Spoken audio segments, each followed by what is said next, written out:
Hi, Suzanne. Um, I think what you were talking about started to get at what my question was. And so let me see if there's a question that emerges.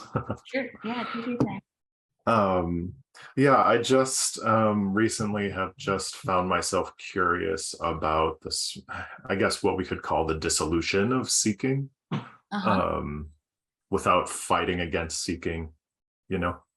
I think witnessing my own apparent process lately has been one of like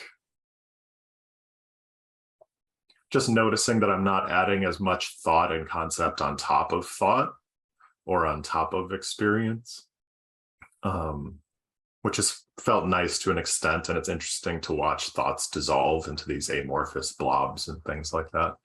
Um, but I guess I would just be curious to hear you describe some of the apparent mechanics of your own process, like as that happened across apparent time. Mhm. Does that make sense? Oh, starting from where? Um, that's a good question too. Um, yeah, yeah. Um, Maybe you could pick one sort of so-called stage or phase, and then I could go from there. It just seemed to vary so greatly. Like when the seeking was so intense, um, and the person felt absolutely real. Like there wasn't even a question of whether I existed or not. It was just like, a duh, I'm fucking suffering. What do I do about it? So there was that stage. And then there was a stage of like maturity and like, you know what, maybe I have to look at my stuff instead of trying to escape it all the time and blame others, blame myself. So there was then a willingness to turn so-called inward and look at my stuff and to observe the thoughts, to see the feelings, to feel the feelings. So then there was that phase of stop trying to run from myself and just the reality of what's appearing.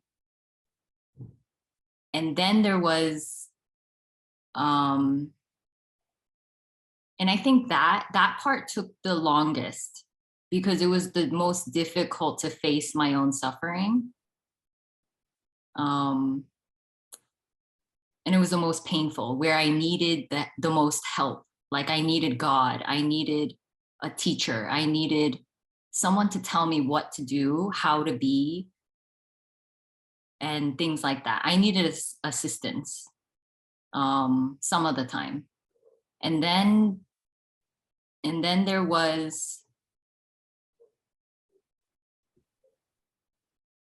a sense that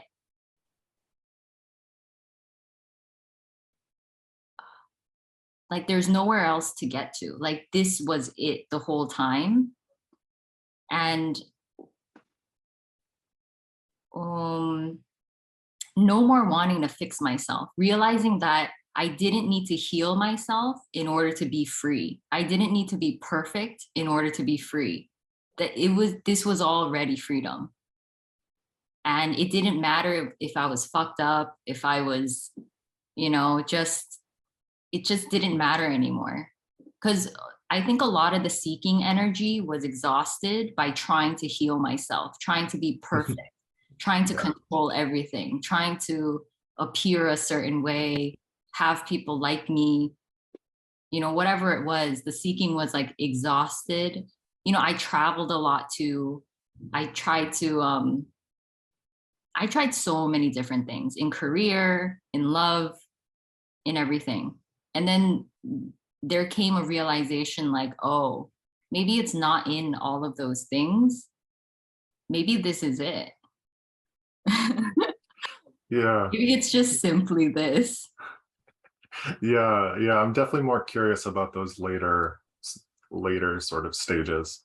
Because similarly, like, yeah, I've done a ton of the like emotional work, and like I'm a psychotherapist by training, and I'm very comfortable in those places, and really sort of enjoy the emotional field just for the like sensations and fun of it at this point.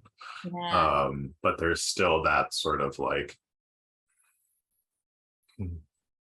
yeah, the self-concept stuff is still very clingy um, at that foundational level, and I've gotten some glimpses and some shifts recently that have just like shifted my experience of the world around me. So I'd be curious, yeah, just those later stages, if there are Yeah. any interesting or juicy of mechanics, apparent mechanics of that you felt would feel like sharing. Hmm. Mm,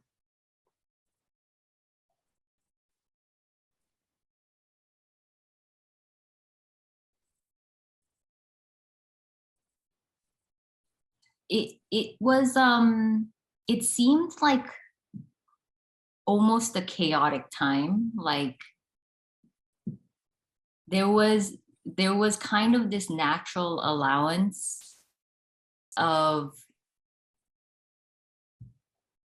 yeah, just everything to arise, no matter what the thought said, no matter how it felt. I could see the ugly, the real dark side of myself. Not myself, but like the things that I really tried to suppress or deny was able to come up. And it wasn't pretty. It was probably the darkest stuff I've ever seen. And it was a bit scary because in a way, I've never allowed myself to go there because the person is terrified of that stuff. And a lot of, it takes something big for the person to really be able to face the deepest, darkest stuff. And it seems like here it was naturally coming up and there was no choice anymore. Um, whether the body was so-called maybe strong enough to, it just seemed to happen. um I can say for other people, this shift happens spontaneously, the energetic shift, and then there's still a processing if there was a lot of baggage in that apparent lifetime. And then yeah, the system still has to kind of process that stuff. But for here, maybe it seemed like my system was relatively strong enough to go there, like bring up all the dark stuff. And, there was no knowing when that would dissolve. Um, it just kept coming up as long as it was coming up. And in a way, there was an okayness with it as well. Um, but it was really beautiful in a way. Like I could see the absolute suffering in humanity. I could see how much we actually suffer. Um, and why the person feels the need to protect itself from that kind of stuff. Because it's really painful for the person, I think. Um, and I think like therapy and things like that is so helpful for the person, to have support from someone who could just be there with them to look at that stuff. And then when there's an actual dissolving of that identity, um, even more comes up, I would say. Okay. Okay. Yeah. Not to Yeah. scare anyone. It's just, I really did think it was a beautiful thing that, the human body can experience something like that. Yeah. I'm sort of laughing. It's I might book a one-on-one session with you at some point, just because my process has been very interesting and have had a lot of suffering and like darkness come up in the last couple of years around like I got sick with COVID and I've had the long COVID stuff for like 2 years, and that's really including like near-death experience type things. And mental health stuff making things very difficult. So yeah, it's been a very interesting process. But what you're saying Mhm. feels really nice on my system. So thank you. Okay. Yeah. Great. Thanks so much. Of course.